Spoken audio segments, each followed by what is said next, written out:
меня особо потрясло, как она по двору шла, и на руках обувь была, и на ногах, на четвереньках.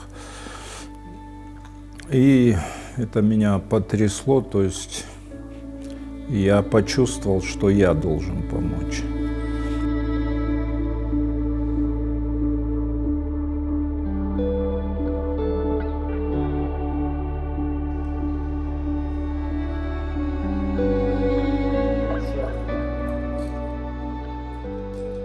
У нее недоразгибались ноги, колени, а мышцы слабые, то есть они сразу подкашиваются, ноги. И я изменил углы в берцовых костях, чтобы колени могли выключаться.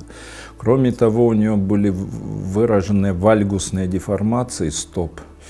И мы сделали артроэрез такой, с пересадкой участков малоберцовой кости на пяточную кость между тараном и пяткой.